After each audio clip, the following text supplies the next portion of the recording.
Yeah, welcome back, guys. This is going to be big, right? Yeah. It's time for a classic review. I love it. I can't believe it's taken us this long on this channel to review the Rocky and Creed films. I know. But we're here. That's all that matters.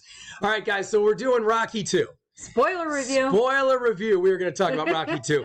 I got to tell you, this is, I said in the Rocky 1 review the other day that a lot of Rocky, the first film, is like a chick flick to me. You did say that, yeah. Yeah, this one, I feel like starts off as a chick flick. Not with the fight, of course, from the first film, but you get past that. Once this movie actually begins, it's kind of a chick flick. Really? There's a lot of interpersonal drama. We're in a hospital. People are mad at each other. And then there's a lot of stuff with Adrian and, you know, eventually the baby. There's just so much stuff that's very domestic, right?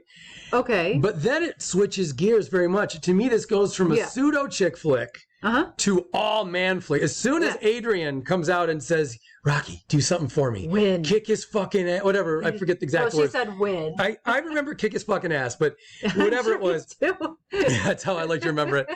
But so that's where this movie goes from it kind of changes genders in a way. Yeah, it goes full on testosterone after that. You know what? This movie is gender fluid. Oh. That's I get to use the terminology. No, you did not. In the way, yes, that is what you call that. When somebody is one gender at one point and then a little later they're a different gender. That's what this movie is. This movie is very, very woke. Who knew? Oh my God. The Democrats will be thrilled. I've never thought of these films as chick flicks at all, but that's what Cody said in the comments too. Not quite in that same way, but he was saying something like, he's like, "Come on, man, Rocky and a chick flick in the same sentence? What the fuck?" Right? To me it is. I mean, look, it's not Traveling Pants or whatever that's called. Sisterhood of the Yaya something. Yeah, something like that. I don't know. It's not that. It's not that chick flicky. No. Stallone doesn't get on a boat with a bunch of chicks and have a whole thing. He doesn't. He's not Bette Midler. But I'm just saying that this film, thank God, to me, the first Rocky and the first half of this film ultimately are more about drama and domestic stuff. And then it starts becoming a guy franchise, right? Once we get halfway through, once Adrian makes that comment, once Rocky starts training hard, that's it now. Testosterone's up. I'd also made the comment about the first Rocky film that they make you feel like hell for the first half of it. And you're just surrounded by these feelings of inadequacy. And being surrounded by shit you don't want to be in. And then all of a sudden, everything's great. This movie kind of did that, too. Yes, it did. A little bit. Yeah, not same degree. You had some ups and downs, but ultimately, I feel like once she says, you're going to win, that's what are we waiting for? Yeah. Mickey was so funny. Yeah, he's great in the first film, but I think he's a lot better in this one. I think so, too. You know, they really brought him out more. I think in the first film, he didn't have a major role, you know? Yeah, in the first one he was very background, but there was always this tension between him and Rocky. And then in this one it was more of a full-on, relationship that they explored in a little deeper level. And then to see him sit with Rocky day after day at the hospital, or what I think it was day after day, that's what it seemed like. At the hospital, and then let's get to it, or whatever it was that he said when Rocky got his okay from Adrian to go full on and fight this fight. But Mick is really great here because he is the constant anchor to Rocky's old self pre-Adrian. Right, yeah. And I do think the franchise handled it nicely, that they easily could have built a wedge between Adrian and Mickey. Sure. I think they easily could have just said that because he does say things in the first film like, these dames will, you're going to lose your testosterone, Rock, and he wanted Rocky to stay tough. And of course, Rocky's fallen in love with Adrian and all that. So I think in this movie, it was cool the way that they didn't create a wedge between the two. They didn't make Mickey outright disrespectful, but I also don't think Mickey was terribly understanding of the whole thing, that oh, your wife doesn't want you to fight. Okay, I got you. That's why when Mickey comes over and he's like, I say we knock his block off. After Apollo was really talking trash on TV. Yeah. And Apollo's just he's just really, really emasculating Rocky publicly. Yeah. One of my favorite scenes in all the franchise is when Mick shows up and he's like, as soon as Rocky opens the door, there's no hello. Yep. There's no good to see. It's just if I remember right, he just goes right into, I say we knock his block off. Yep. That was great. And the whole thing about Rocky saying to Adrian, like, look, I've never asked you to stop being a woman. Don't ask me to stop being a man. That's my favorite part of the whole movie. Yeah. Yeah. See, it's interesting because when they got married, the first thing they do is they go home and she says, you're never going to change. I'm never going to. She wants nothing to change. Right. Yeah. And I like that, not to get too poetic in all this, but she's basically saying, look, I don't want anything to change. You stay you, I stay me. And 15 minutes later, she's like, fuck, that's not going to work. I actually need you to change. Yeah. Yeah. And she didn't realize, she's a sweet person, but she doesn't understand. Just because he's married now doesn't mean he puts his nutsack up into his ass and just says, forget about it. Right. You know what I mean? Yes. So that's the thing. Like, you can't, it's like he says, you can't ask me to stop being a man. Yeah. There's no way. I'll tell you this. Rocky trying to give up boxing would be like Brian Stelter trying to give up sugar. It's just, like, I can't even imagine a world where that could possibly take place. My. And Rocky in every movie, there's the threat of retirement. Every one of the sequels, it's should he retire? Should he be done? He's got medical problems, bad eye, everything else, too old, whatever. And it's like, I just really enjoy that this movie was just like, look, no, this has to happen. Rocky cannot live with himself if he doesn't get back in that ring and do what he's got to do. Exactly. Yeah. That's one thing, I mean, over the course of the entire franchise, over, film after film after film, is you really get the message, I think, that you do have to, do the thing that feeds your soul, not in a selfish way, but in a self-fulfilling way. And he doesn't get that same sense of fulfillment when he's trying to be something that he's not. That's why we do this. Right. This is our mission in life, is to talk to you guys about movies and Cobra Kai and all kinds of stuff. Yeah. Yeah. So anyway, what do you think of, it's interesting how they had to write in the subplot of Adrian having complications. Yeah. And the baby being born early and everything. Yes. That, if you guys don't know this, that was not part of the story. They wrote that in solely because they had to kind of reverse engineer it in a way, because the actress, Talia Shire, wasn't going to be available to be in the crowd in the final fight. And most of you guys probably know this. We got a lot of diehards on the channel, I think. But in case you don't, she wasn't going to be available for that. And that's a really tough scene to film. They got to get everything just right. They can't, they can't just do it in a studio.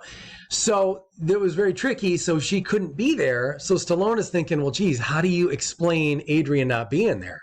This was pre-COVID. Nowadays, it'd be easy. Nowadays, you could just be like, fuck it, she's got COVID. She's scared. She's not going anywhere. Oh my God. But at the time, there was no other way to do it. So they came up with this whole thing about the catnip. Catnip? Yeah, she overdosed on catnip while she was in there. You didn't catch that? I feel like that's what happened. She was working. She was in that shop too long.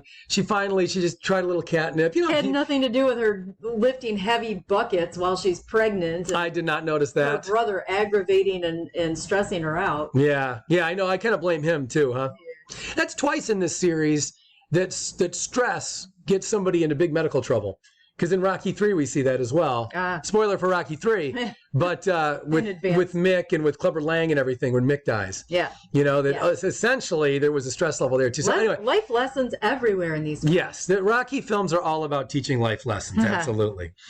So going back earlier in the film to the beginning, Rocky kind of going on this spending spree. Because he got his $100,000 and everything, then he wants to celebrate and all that. Like, it's such a human thing. But what a shame. Like, I remember there's that moment where he says, no, it's all right. We're going to be doing commercials now. Yeah. So he was kind of counting his money before he had it. Yep. And just he's buying watches. He's having a great time. And Adrian's like, the sensible one. She's his voice of reason. Yes. And she's saying, look, let's slow down on all this. And I wish he'd have listened, but, he did not. He wanted to have a good time. He wanted to throw his cock around. Hey, we're going to buy this. We're going to buy that. And he really felt like $1 million.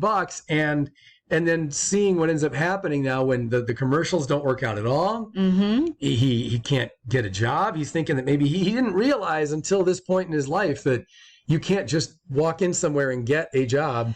Yeah, that was so sad to see him trying job after job and interview after interview and being rejected and being told multiple times, go back to fighting or do menial labor or, do, physical labor and things like that. And, that wasn't where he wanted to go with his career, with his job, or with his work life. And that was hard to watch, but ultimately it leads him back to fighting, which he does have a passion for, even though I can understand, like, when he said to that one guy, "Have you ever been hit in the face 500 times?" Yeah. It's like, oh, geez, that made me feel bad. Yeah, it's at the end of the day, those guys all did him a huge favor because he did go on to such greatness in these movies. Yeah. So they really did him a favor, and it was a real trial by fire that he had to realize that, hey, this vision you have of you're going to like come home in a suit, and give Adrian a little kiss and sit down and have dinner and then just do it all again every single day forever. Yeah. That he had to really realize that that's not actually the way it's going to go down. So they did him a favor. But yeah, the world kind of kicks you back into place when you start trying to be something that they don't think you should be. So that was a very interesting thing. It was very heartbreaking to watch, but then, whatever. Things worked out. Like, at the end of the day, all this guy really wants is Adrian. I think that's why it's so hard watching the later films, like the Creed films and Rocky Balboa. Spoilers for all those, is that, we no longer have that, and that's a really hard thing. And this movie really serendipitously set up a whole bunch of sequels they had no idea they were going to have back when they made this. When they made Rocky 2, they had no idea that they were setting up like many movies of pain for Rocky. You know what I mean? By showing you just how much his marriage to Adrian really means to him. Yeah, and honestly, I just love that aspect of the Rocky franchise, that he loves her so much, and you see that so clearly, especially in the second Rocky film, where he's by her side in the hospital for days, praying and waiting for her and reading to her while she's in a coma, waiting for her to wake up. And the love and dedication that he has for her, it's so endearing. It's one of the most endearing things about his character long term, because that never wavers. It never wavers in any of the subsequent films ever. Yeah, even in her death. Yeah, he's still there. Let's talk about the final fight. Yeah. So in the first film, they really tried to show you that Rocky pretty easily scored the points that Apollo did, right? So as far as who the winner was in the first film, it was very clear that it was pretty much an even draw, or if anything, really, it should have gone to Rocky. In this film, they did something very different. They let you know the whole time that the points are definitely going to Apollo.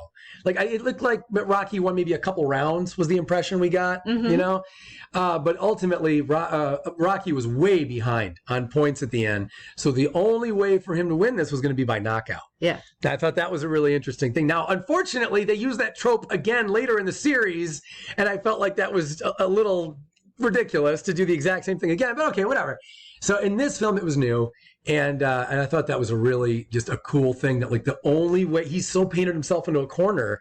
And it made sense because in real life, given all the distractions Rocky had along the way with all the health problems with Adrian, the baby being born and everything, not believing him, just everything that was going on, there's no way that he would have stepped into the ring and been equal to Apollo again. Apollo had all those months to train. Apollo was fuming. He had all the best trainers. Of course, he's going to come back better and stronger. Yeah. So I think that made sense. Then Rocky beating him, though, by a knockout made sense. Not the way they did it. The way they did it, well, and just in real life, boxing doesn't work that way. If two guys both go down at the same time and one of them barely gets up for a split second, you can't. That's not a win. No one in the history of boxing would ever, no ref would ever give it to him. Yeah, they would have just. It wouldn't have been a win for him at all. I'm trying not to picture Daniel LaRusso and Johnny Lawrence both like falling over at the same time. Well, they did that. Exactly. Yeah, right. Yeah. So anyway, we're about out of time here, guys. But I do think that final fight was really well done in this movie, just like in the first one. It was kind of horseshit at the end, but whatever. And I'll tell you this, when he gives his little speech at the end, that I've seen this movie hundreds of times. I know. I mean, so many times over the years, I get choked up every damn time. Yeah. When he says, besides my kids being born, this is the best, that, oh my God, every time. He's not a great actor a lot of times, especially in these early films, but I think he really nails the ending of the film when he does that. He throws the thing, the belt over his shoulder and everything. I love that. So, guys, let us know in the comments, what do you think of Rocky 2? I'm curious to see your ranking of the Rocky films. I'm curious to hear where you put this against the first film, especially, and what you thought of this review. Was this review any good, or Hit did the this like blow? button. Yeah, if you could, please like, subscribe, and all that other stuff. Please don't forget to do that. We'd appreciate it. All right, guys, we'll be back real soon to talk about all kinds of other stuff, including Rocky 3. Yes. All right, guys, Thank see you you. soon. Bye.